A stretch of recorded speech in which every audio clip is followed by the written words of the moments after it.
morning, everyone. It's 11 o'clock on a Wednesday, and you know what that means? Here in our crowdcast space, it means it's time for Elevenses with the Reps at Diesel. Welcome, everybody. Thank you for joining us. If you're here for the first time, every Wednesday we get together here in our little Hollywood Squares crowdcast box. And we meet with our publishers' representatives and our wonderful booksellers, and we talk about the new and upcoming and recently released titles everybody's very excited about and want you to know about. And then some backlist as well. We're talking about older books that are suddenly relevant again, or still relevant. And so thank you for joining us. All the books we talk about today, we post links in the chat bar over there, chat box, and you can click on them now or you can click on them later and order them from Diesel. And I'm going to introduce our wonderful reps and our bookseller today, our double duty bookseller and events person. In a second, but first I want to tell you about a couple events we've got coming up. On this Sunday, the 16th, February 16th, we've got Shiza Shahid, and she'll be discussing and signing Dinner at Our Place, Recipes for Gathering. So that's going to be up there in the courtyard at Diesel on Sunday at 3 p.m. Then on Tuesday, February 18th at 6:30 p.m., we've got Cory Doctorow with Will Wheaton, and he's going to be discussing and signing Picks and Shovels, a Martin Hench novel. That's going to be very exciting. So that'll be Tuesday, the 18th at 6:30 p.m. And for a full listing of all of our, I bet you are. Joey's excited about this one. I was just going to say, I know Joey's going to be right there. Yeah, Cory's great. Cory, wonderful. I'm a big fan too. Anyway, for that event, more information and others, we've got Joey has posted the link right there, so you can check that out. And that those are the events going into the future. So let me, now that we've talked about that, let me go ahead and introduce our reps today and our bookseller. And then we're just going to get going because we have like an amazing slate of books to talk about. All right. Joining us, our returning champion, and she really is a champion, Julia Callahan from Hachette, just doing it every week from the car, where she does, as we were just discussing, some of her best presenting. But not for the bad reasons this time, just because it's really more convenient. Thanks for just because I have a meeting. Yeah, because she has a meeting, not because she can't go home. Yeah, exactly. The bad reasons. Yeah, exactly. No electricity. We got that, but so this time it's raining. We always talk about the weather on 11th. It's usually very dramatic. Anyway, thank you, Julia. Much appreciated as always. Back our other returning champion, who we haven't seen for the entire month of January. I can't believe it. I know. We missed you, Tom. Tom Benton from Benton. We missed you, and lots of books coming. And I'm like, ooh, I know Tom would be talking about this one if he was here. So I'm joined today by my chorus of dogs. So I'll be and of course, and Tom's dogs. Maybe we'll even see them at some point. They're also very excited about the upcoming Penguin releases. Excellent. All right.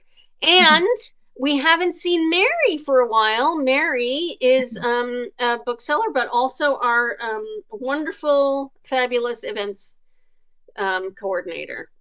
So Mary has got inside view on all. If you want to add anything to those events I was talking about, Mary, feel free. Oh, yeah. Yeah, no, the but one Mary's excited about. I thought about him when I was really trying to get that one booked. So there you go, Joey, just for you. Yeah, she did it. See, she booked it for you, Joey. Perfect. Anyway, thanks for joining us, Mary. It's great to see you back here in the little crowdcast space. All right. I forgot to mention, if anybody has any questions about anything or any gossip they'd like to share, anything at all, anything of interest, go ahead and post that in the chat box over there, and Joey will look it up if it's a question that we can't answer. and we'll take it from there. Excellent. All right, Julia, why don't you lead us off? Okay, so my first book is, it came out 2 weeks ago, and it is one of my favorites of the season. It is by a much beloved travel writer, Rick Steves. And this is it's sort of it's a memoir of sorts. It's a sort of cleaned up version of his travel log that he wrote while he was doing the hippie trail. It's called On the Hippie Trail, Istanbul to Kathmandu, and the making of a travel writer. And so this is a thing that I didn't really know a ton about. But there used to be a sort of travel, like, pilgrimage, if it were, between Istanbul and Kathmandu, that a lot of Americans and sort of Europeans would do. This was in the late 70s. And so this book takes place in 1978. Rick Steves went on this adventure. I got to tell you, I read this book in one sitting. It is just absolutely devourable. But what's fascinating about it, that I found fascinating, was the politics of the region. And, it's the first chapter. It's like he's touring Europe, traveling around Europe with a friend, and they're doing the hippie trail. So they have to get to Istanbul. And, back in 1978, Americans could not go through the Eastern Bloc. And so in the first chapter, he's like being smuggled through Hungary in the back of a car under a blanket. And it only gets wilder from there. You end up at one point in Tehran, about 6 months before the revolution. So he can feel the tension in the air. And he understands that things are changing rapidly in this place. You go through pre-Taliban Afghanistan. It's just a real, like, time capsule in a way, but also a wonderful sort of adventure story. I really enjoyed this. I gave it to my mom, who is the person who, anytime she's going anywhere, she's like, Julia, get me the Rick Steves book on this. And so she absolutely loved it as well. So it's just a phenomenal book, and I think it's the closest we're ever going to get to a Rick Steves memoir. So enjoy it. Because I don't know, I think he had a really good time doing it, but I'm not sure that he'll write another book like this. So this is a really great one, On the Hippie Trail by Rick Steves.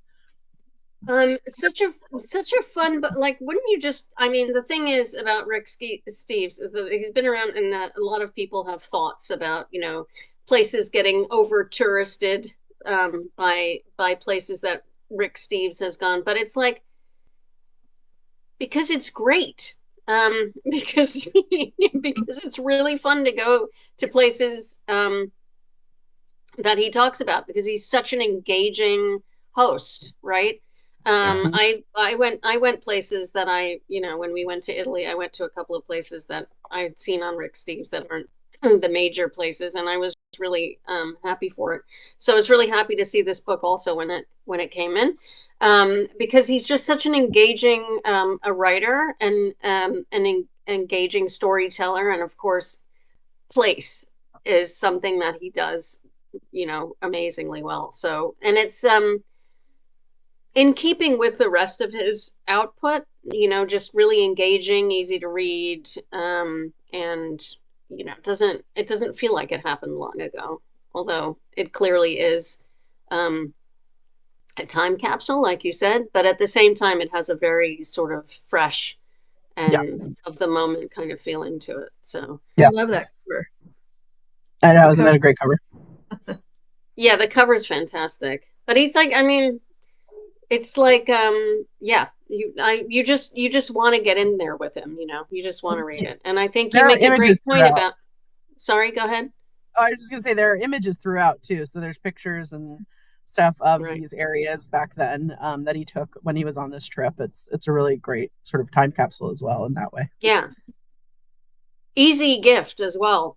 Everybody knows people who would appreciate this book. So, excellent. Thanks, Julia. Mm-hmm. Tom. Well, I'm so happy to be back. I don't know how I survived the beginning of the year without being here, but I did somehow.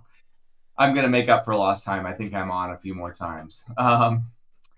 So the first book I'm going to talk about is Charlotte Wood's Stone Yard Devotional, which I have been ever since I read it, I've been so desperate for the book to be out because I really, really, really love this book. I'll start by reading a little bit of Ron Charles's his rave review, but he says, given the pacing of Charlotte Wood's Stone Yard Devotional, I suppose it's appropriate that we've had to wait patiently for it. Wood's fellow Australians have been praising this story about a small abbey of nuns since the novel was published in 2023. Last year, it was a finalist for Britain's Booker Prize, and now, as though publishing were operating by steamship, it's finally published here, which I love that image. I mean, it is bizarre that it took as long as it did, but definitely worth the wait. And I'm sure there's a great publishing story as to how that happened. But and I will say also as preface, I love books, movies, you name it, about nuns. If there are nuns in a story, I'm there. So this is about, it feels a little bit like autofiction, but it is definitely a novel. It's about a woman at a certain point in her life. She's accomplished a lot, but she's frustrated with her work life, her marriage. So she leaves Sydney and she goes to back home to rural Australia, but to an abbey where there are nuns. And she is not religious. She is an atheist. She does not really understand the impulse to do what she's doing, but she goes, and she does not expect to stay, but she does stay with these nuns. And so the book is really, in a certain way, a certain reader, not me, because I love books like this. In a certain way, nothing happens. I mean, I also love works of art where kind of like it seems on the surface nothing is happening, but there's so much going on underneath the surface. Because she's drawn into the daily life of these nuns. Now, what comes into the world of this place, this remote place, where you think nothing can touch it. During the pandemic, there was a mice plague in Australia. That really was a mice plague. So the first real event. So in a way, a horror novel breaks out in the middle of this very sort of placid surface. All of a sudden, mice are dying. Mice are everywhere. They're taping off rooms to try to keep the mice out. So that's definitely a plot point, right? Because the world, Australia, I feel like am I wrong? I feel like Australia is the canary in the coal mine when it comes to climate change. And so that's what's really in certain ways, that's what this book is about.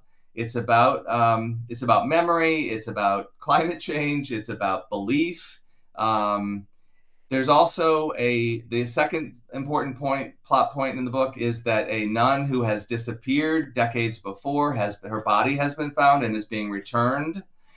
And then the third major thing that happens is that an activist nun from the main character's past also coming back into her life. So all of this is going on while she's while she's meditating in a certain way, in her own way. It's hard to describe, but I found it to be just a beautiful experience reading this book. I took my time with it. It is fantastic, but it's not going to be for every reader, because if you want a lot of plot, this isn't for you. But if you want, a searching novel that's about so many things in our lives, it's about grief and hope and as I say, memory. This is all for you. So the New York Times review, incredible rave, said activism, abdication, atonement, grace. In this novel, no one of these paths is holier than another. Wood is more invested in noticing the human pursuit of holiness itself, not denounced, not forgiven. The narrator and her sins swing in the uncomfortable uncertainty of the living. Nothing can exempt a person from this moral stain, from mortality. not even being a nun on the edge of the earth. So cannot recommend this book highly enough. This is a book that's going to be with us for the rest of the year. It's going to definitely be showing up on 10 best lists at the end of the year. It's great, and great to be introduced. Charlotte Wood is a star in Australia. She's won many awards. So this was a Booker Prize nominee, but she was nominated for every Australian award. So it's great to be introduced to a writer like this who's been writing for a long time. Plus, there are nuns. This is what the Tom sent me a copy of the galley, which I haven't read yet, Tom, because I put it in a special place to be read, because I always take, when Tom sends me a book, I always take it very seriously because Tom knows what I like. So, well, I mean, we're always on the same page, I think. So, but it just had a sticky on it, and it said climate change plus nuns with an exclamation point. What more do you need to know? You're into the nuns thing too? I'll never turn down nuns, never. Andrea, I wish Andrea was here, because of course I can't remember the name of this. There's this great new, Andrea's got a book about a nun, like who just with a tattooed like nun with a past who is now solving crimes. You remember what this? Joey will find it. Joey will find it for me. There's 2 in this series now, but anyway, the first thing that attracted me to that was like, oh, nuns, definitely. Yes. So I'm definitely, there's always something interesting there. Well, and when I was presenting this book in New Mexico as a preview last year, I did it with Patricia, who's often a guest here, right? Right. And Patricia had ordered this book from Australia already. Oh, wow. To add to her, she's like, "Oh, you like nuns? I have a whole collection." Oh, no. That's hilarious. Really funny. Scorched Grace. Thank you so much. And there's the link. That is there's 2 in the series now, but that is a fantastic series. Nun with a Gun. Yes. Thank you. That's very atmospheric as well, but it just sort of a different kind of angle on things, right? So, but anyway, back to Stoneyard Devotional. I've been seeing, like you, Tom, like, hasn't this been out already for months? Because I've been seeing so many reviews on it everywhere. So anyway, I haven't read it yet, Tom, but it's in my special to be read file. It will be read. It's just a matter of when. Yeah, exactly. But I'm super excited about it as well, and really looking forward to what the pub date is. Was it Tuesday? Was it yesterday? Yesterday. Or next week? No, yesterday. Yesterday. So on sale now. Very exciting. Thank you, Tom. All right, Mary. All right. So this book actually doesn't come out for a few months, maybe several months. I think it's July, but I just enjoyed it so much. It's called My Train Leaves at 3. I love the cover. It's really bright. I don't know if this is what's going to be the cover, but hopefully, because I like it. It is by Natalie Guerrero. It's the story of an aspiring Broadway star who's barely making it after the sudden death of her sister, who was her biggest cheerleader and supporter. She's working 2 minimum wage jobs. One is a singing waitress at one of those diners where they get up on the counters and sing. And apparently she has a really great voice, but she just can't make it. And she's kind of given up hope. It's described as a coming of age story, but the main character is almost 30. So I don't really think it's as much about coming of age as it is about learning hard lessons and staying hopeful no matter what you're going through. So I like any story that has hope. Your nun thing, I have that with any stories. Probably that's why I'm drawn to Holocaust stories. I'll read anything about the Holocaust, but anything with hopeful characters when it seems like they shouldn't have hope. And Xiomara, I think is how you pronounce the character's name. She definitely has some real struggles, barely making it, doesn't have money, can't pay her rent. She's behind months on her rent, lives with her severely devoted Catholic mom who is pretty strict on her. And So I think that Natalie Guerrero has a talent for creating really compelling and realistic characters, and you just root for them. And I didn't want this book to end. When I read a book that I don't want to end, like I want to be, I guess I've been watching Severance. So when I want to be severed, well, I'm reading the book Severed, and then anyway, so this book did that for me. So it's all about love, grief, sisterhood, and learning to be okay with the bad parts of your life and all the stupid mistakes that we all make, which we have all made them. But then you can move on from those things. So it doesn't come out until July, but I'm hoping everyone puts it on their TBR list and watch for it. And hopefully it's not the only time it's recommended on here. So, well, now that you've mentioned it, it sounds great. I haven't, I have not seen it. But I mean July. So, but I'm definitely going to read it now. It sounds terrific. yeah. And I think, and so we will talk about it again as we get closer. Who is the publisher on that one? Do you know? It is Random House, One World, Random House. Yeah. All right. So, yeah. And as Jane points out here, you can definitely come of age at 30. I think you can. I think we can have coming of age novels like any age now, because when it's a completely new world than the one you maybe grew up in, then you got to come of age in the next one. So I think there's going to be a lot of coming of this age, particularly. Yeah. Second coming, third coming of age. Yeah, exactly. Maybe. So, so I think, and I don't know, 30 seems young to me now. Well, that's true. Yeah. But that sounds really great. Thanks, Mary. Yeah, we'll definitely talk. Yeah, we'll talk about it again, and you can pre-order. There's the link. Excellent. All right, Julia, back to you.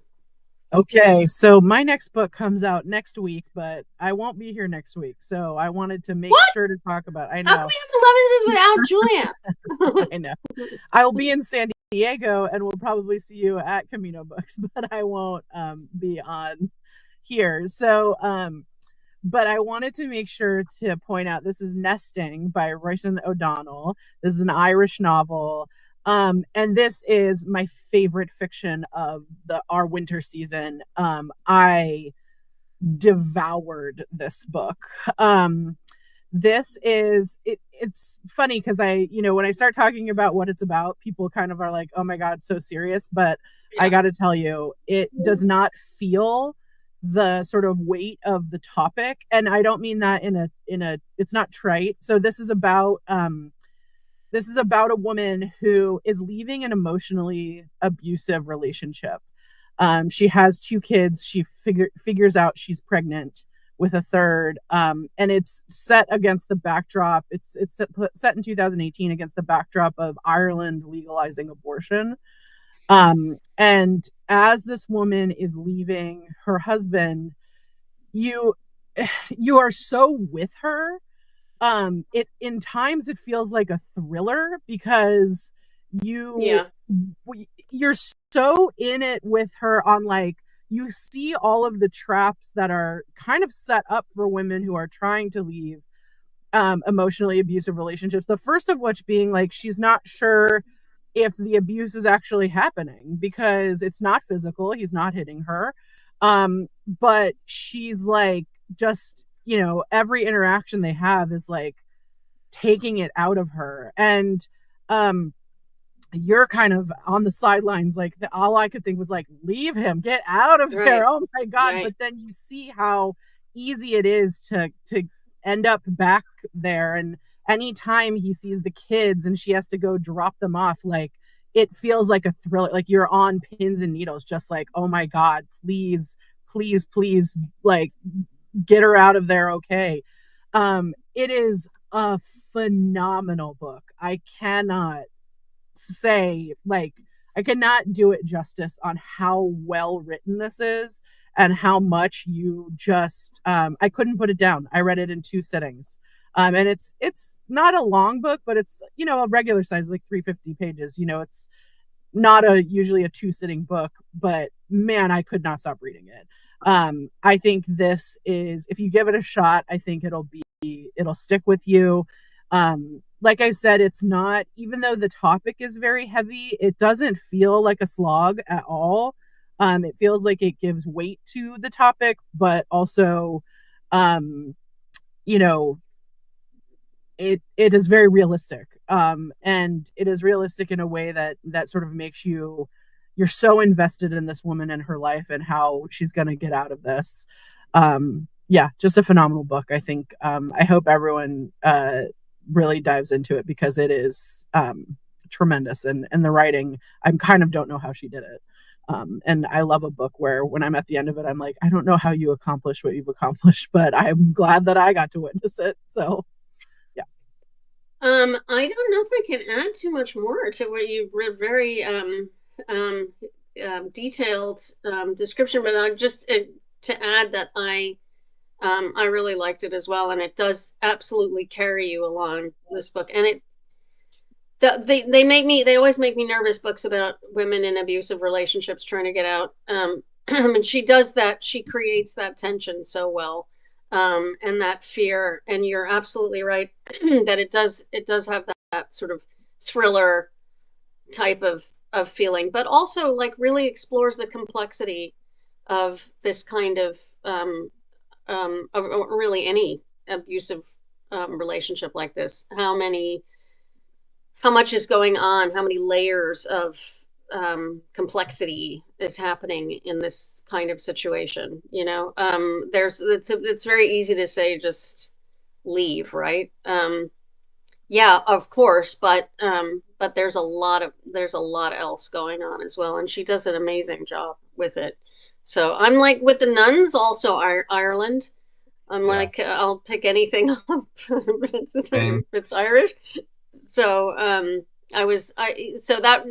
made me pick it up, but then she held me throughout. So yeah, this is a good one. I can't wait to recommend this one as well. So excellent. Thanks, Julia. All right. Tom. All right, my next book is Memorial Days by Geraldine Brooks. So Geraldine Brooks, obviously a very important writer at Viking. We've published all of her novels. And this book comes out of the death of her husband, Tony Horwitz, who we also published. They were married for 35 years. He was a young man. He was 60 years old when he was on book tour in Washington, D.C. for Penguin Press, his last book, and he just dropped dead. So Geraldine Brooks. I remember hearing about that. Yeah, I mean, it was just still shocking. She gets the phone call, and the book is about it took her years to grieve, essentially. So the book goes back and forth in the immediate aftermath of his death. She's dealing with all the mundane things that we all would deal with, the death certificates. And then she has 2 boys, and she's talking to the boys and Tony's family. At the same time, she's working on Horse. She's about halfway through Horse. And she literally doesn't allow herself to grieve for, I think it's 2 full years. And then she goes to an island Australia, off the coast of Australia, because she's Australian. And it's a place called Flinders Island, very remote, almost no people. And you can see what we see there on the cover is Flinders Island. And that's where she finally allows herself to feel all the things that she's been not allowing herself to feel. So the book goes back and forth between the time after Tony's death and the immediate aftermath to this time on Flinders Island, where she's, thinking about their life together, thinking about how other cultures grieve. There's a lot in this book about that. It's a like kind of like Stoneyard. It's a spiritual book without being consciously a spiritual book. And he died on Memorial Day, 2019. And then she spends these Memorial Days in Australia, and she is grieving through writing. I mean, I think essentially she says writers write, and that's how she's able to come to terms as much as she can with his death. and didn't expect a book to come out of it. But here we have this beautiful book. It's less than 300 pages. It's like it's jewel-like, every sentence just perfect. It's so moving, but also I think of it also as a love. It's just a love story. And yes, it's a tragedy that they didn't get any more time together, but they had those years together. They met as young foreign correspondents, out to change the world, and they both became writers of books. And there's so much poignance with this, but especially I think the idea that Tony was her first reader always. This is the first book she's written that Tony wasn't the first reader for. So I think anybody that loves great writing, any kind of great memoirs. Obviously, this is going to be compared to Joan Didion's Year of Magical Thinking. It is in that class. It is a soon to be classic, I think, of its kind, and it's just amazing. It's an amazing book. We're very lucky to have it. That she didn't just do it for herself, but she gave it to all of us. So that's Memorial Days by Geraldine Brooks. Beautiful. Again, can't add. I've got nothing to add to that. It's not, I was gonna say, the Didion is one of my favorite books of all time. It's just also, in addition to being a beautiful book, it's a really it's a master class in how to write about grief, and so, but I think the comparison is apt. I think. And then there's another one, Amy Bloom. Is that who I'm thinking of? Another. All right, I'll search for it afterwards. And another. There are a couple of real standouts in this kind of subcategory of memoir, but this is definitely right up there. So, really beautiful book. Yeah. Thanks, Tom. All right, Mary, back to you. Okay. So this one I'm just currently reading right now. So I had eye surgery in January, so I've been a little bit slow, but but I've been listening to more books. So Libro FM, there's my plug for Libro. But this one I'm actually reading. Joey's favorite. Yeah, I love it. So I've been doing more of that. But this one I'm actually reading, and it's Playground by Richard Powers. And I know that this has been recommended numerous times, and you can't say enough about it, I'm sure. I mean, I'm assuming that it's been numerous, actually. No, I was really glad that you're doing this one, because we actually haven't talked about it that much at all. Yeah. Okay, good. Well, our book group is reading it too, the book group I'm in, so we will be talking about it. But this book really is as immense as the ocean that it's written about. It just seems like it's vast in its story with its four main characters, though, but then the author brings them closer and more focused. And then just like he focuses on this one tiny island that it's really about, which I think you pronounce Makatea.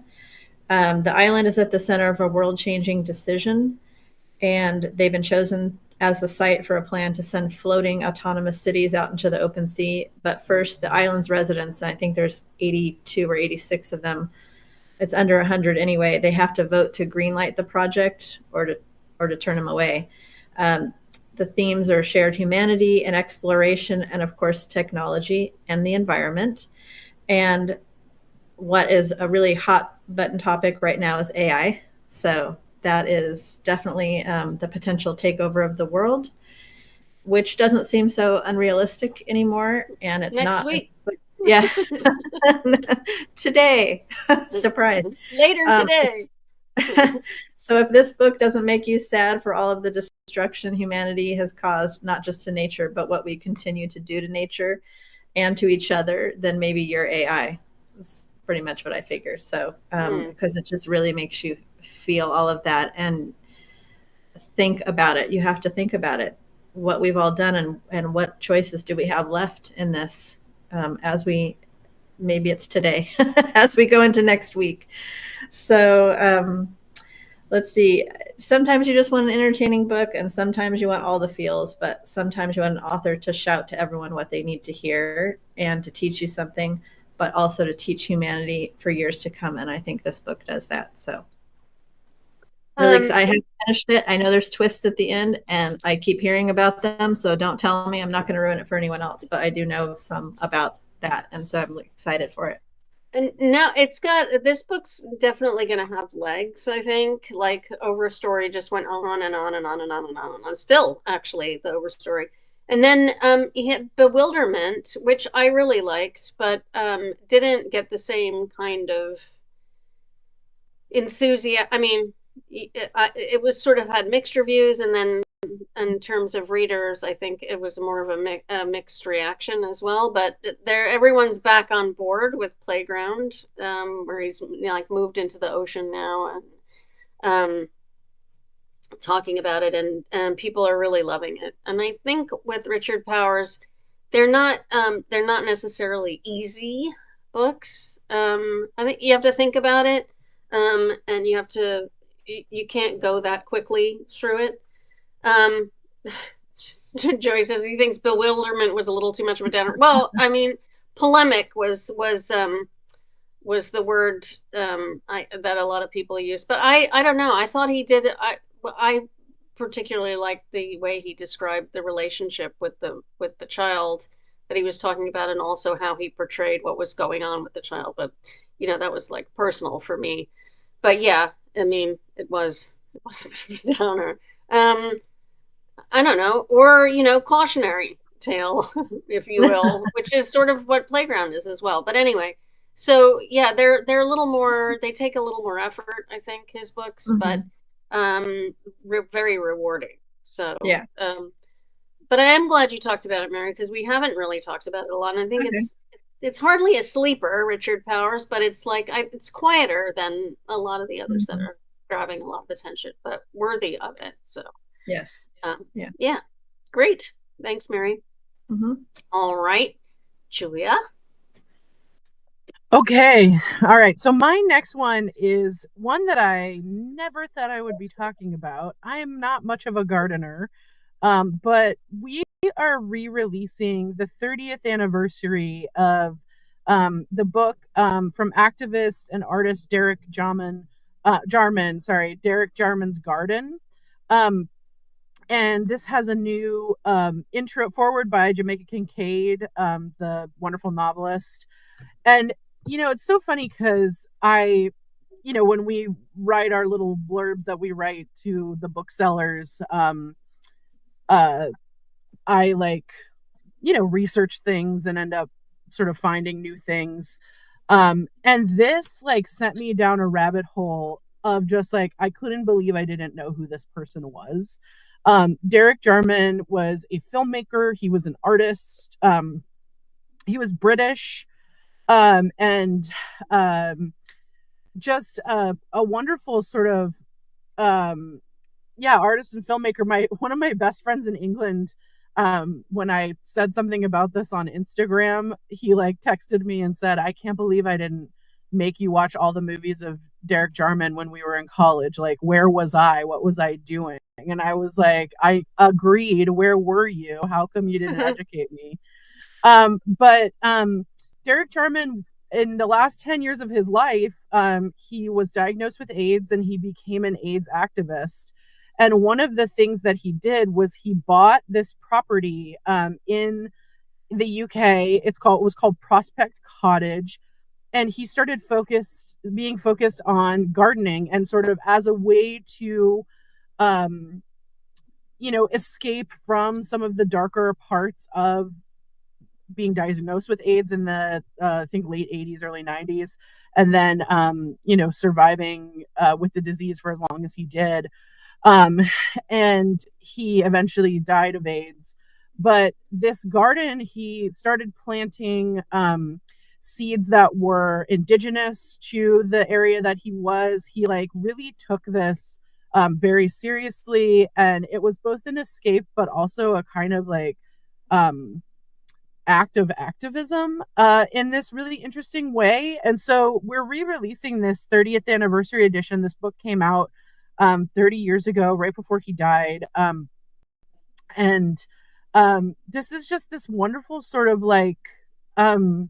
I don't know, piece of art from that time. I feel like I have really been in these sort of political times. I have really been looking to some of the activism around AIDS when the AIDS crisis was at its peak, to sort of garner inspiration, and that like there have been times in our history that have been very dark and people still found light.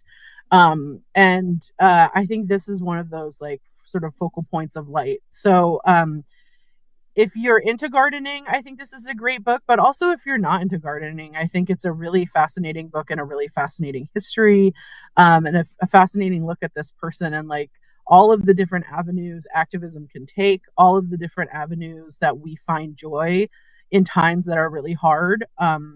And so, yeah, I highly recommend this one. Like I said, New Forward by Jamaica Kincaid, and just a beautiful book, sort of all around. So. When is this released? I'm sorry, Julia. It comes out February 25th. Okay. So I'll be looking for that. Look at this. Absolutely. I'm just in love with this cover. It's amazing. Right? You just fall right into that cover. It's incredible. I didn't know anything about this either. So thank you twice for educating me on who he is and also about this book, which definitely can't wait to have a look at it in person. Gorgeous, gorgeous jacket there. Oh yeah. Yay. Thanks. Here's some inside. This is amazing. Look how beautiful these are. Yeah. It's really great. Gorgeous. And also, I mean, you said something that really intrigued me as well, Julia, about the different forms that activism can take, which is a question on a lot of people's minds right now. You know, what can I do? I think is like the number one question people are asking. These are great images inside as well. 30th anniversary. How can I possibly have missed this? That's how I felt too. Me too. Yeah, Tom too. But these are absolutely gorgeous images. Really beautiful. Thanks for that, Joey. Excellent. All right, well, we'll be looking for this one. February 25th. Amazing. Thanks, Julia. All right, Tom. All right, my next book is Chris Hayes's The Siren's Call, which has been out for 2 or 3 weeks now. So Chris Hayes is on MSNBC, and he is like, to me, one of the brain I guess with Rachel Maddow, one of the brainiest of cable news hosts. Mm-hmm. And so the new book is a big picture look at how we got here. And by the here, I mean what he calls it attention capitalism. Like how attention, the commodification of attention, how it has happened, how it is, the toll it has taken on us psychologically, politically, socially. And he argues this is the defining problem of our time.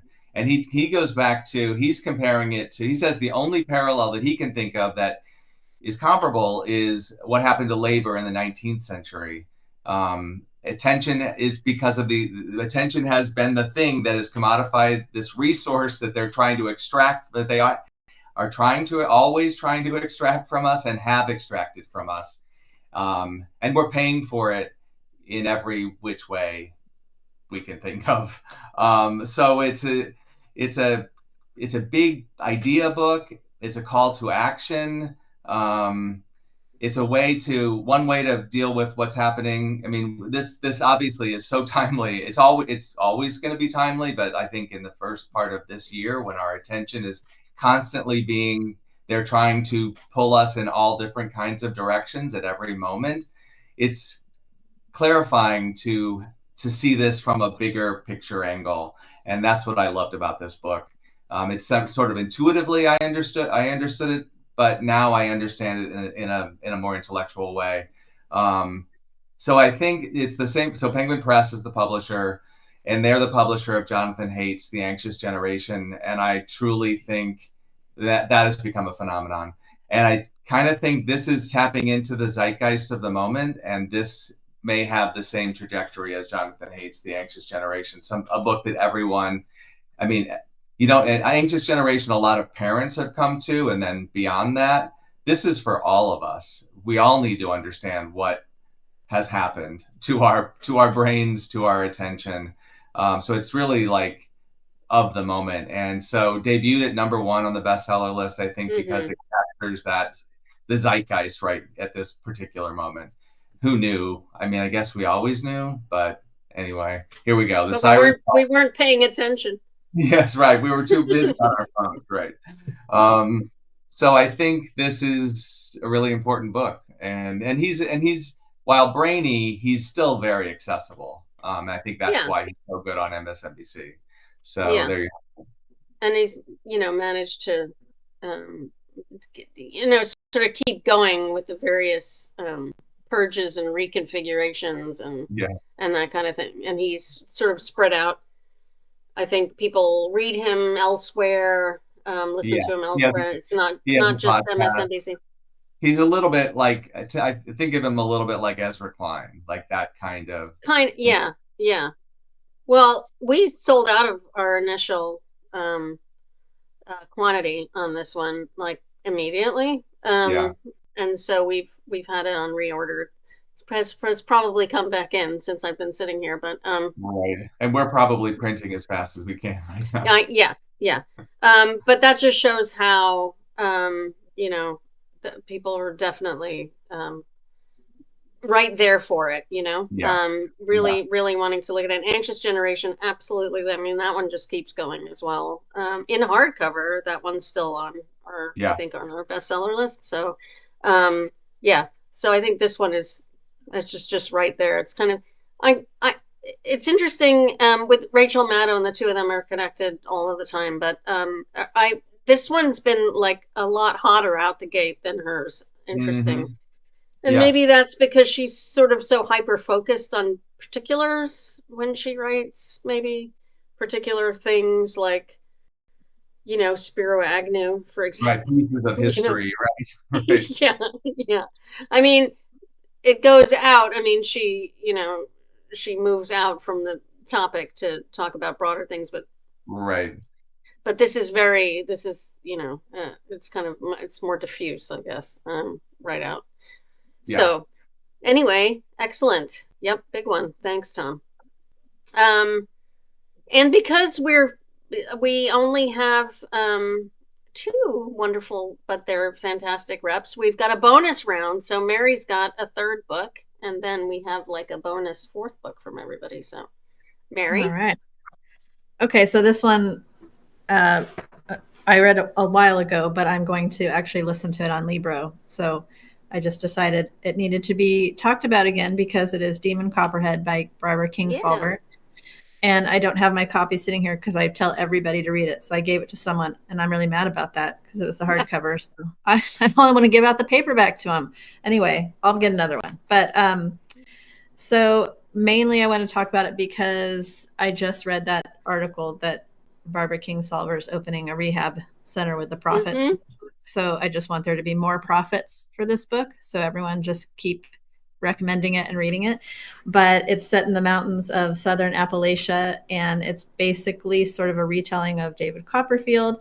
And when I don't know if everyone's heard her interviewed about how she came up with the idea for this story, but she was staying at a hotel and she was sitting at the desk that I guess it was David Copperfield's, not David, it's Charles Dickens' desk that he wrote David Copperfield. And she said there was a huge storm outside, and she was filled with this anger, and the story came to her, and she felt like she had to write this story. And that was kind of how it came to her, the beginning of it, the seed for the idea. So that's pretty amazing. I don't know if it's actual fact or if that's a story, but it's incredible. And I hope it's true. So this is about Demon Copperhead is about a boy who's born to a teenage single mother who is addicted to drugs. And so this is her whole story about Appalachia and that area, which she really has a tie to. Barbara Kingsolver has a tie to. And she wants to tell the story of the opioid crisis in America. And she definitely does in this story. So It's this whole boy's story going through the horrible foster care system, and how, again, another character that has some hope when maybe he shouldn't. There's not a lot of wonderful moments for him in his life, but he continues on, and it's just very realistic and probably what is an overlooked area of the country, and we just don't pay enough attention to and haven't tried to solve. It's another problem in our country that just seems like nobody seems to be doing much about. And so, let's see. I just really love this book for all those reasons. It had a little bit of the theme of having the coal and tobacco in Appalachia, where it was mined, and kind of like in Playground, where they took the phosphate from the island. And then once those things are gone, then the people are just forgotten about, and they're worse for it, for having given all of their treasures. Basically, they're worse off. So something to keep in mind too as we read about it. So yeah, I just love this book for so many reasons. And it was in hardcover forever, and they just didn't they didn't put out the paperback because it was still selling so strongly. I mean, it just went on and on and on and on and on and on and on, and I feel like it's only recently come out in paperback. And I think it was the thing about Barbara is that she really walks the talk, right? She doesn't she's right there. I saw her she was here in San Diego for a heartbeat when they sent her out on one last kind of push for Demon Copperhead, even though it had been going for like 100 years already at that point. And she's such a champ, you know. She was like waylaid in traffic. There was like some sort of thing in San Onofre, and she sat in a car for like 5 hours trying to get down here, and she was late for the thing, and she's super professional. And then she was talking about it, and she really is like, these are themes, the opioid crisis and how it has made orphans of so many kids in this particular area, is dear and to her, and she's doing something about it. And you mentioned, I don't know if there's a link or anything. Maybe there's a link to the story or something, but she's starting with the profits of this Demon Copperhead now, opening a rehab center for women, which is just amazing. She's a wonderful writer, Barbara. She's a great human. Thank you very much. There it is, the New York Times. But if you haven't read it yet, or you need to give a copy to somebody, it's worth it just for that alone, I think. So yeah. But you probably have read it already, or maybe maybe you know somebody who hasn't. You haven't read it yet, Julia? Oh, okay. So Julia had no. I mean, occasionally people come in, they're like, "What have I been hearing about this?" It's like, really, you've been hearing about it maybe in the last like 2 years. But yeah, really, really worthy. Glad you're talking about it today, Mary. Excellent. All right, Julia, your bonus pick. Okay, so for my bonus pick, I went with the children's picture book because I do. Yay. I know you love that, Deborah, and I try to bring it when I can. I do. And this one is an utter delight of a children's picture book. It is called Scamp, and it is about this little boy, Hector, and his cat, Scamp, and it's told from Scamp's perspective. And Scamp and Hector do everything together. And Scamp thinks that Hector is just another cat like him.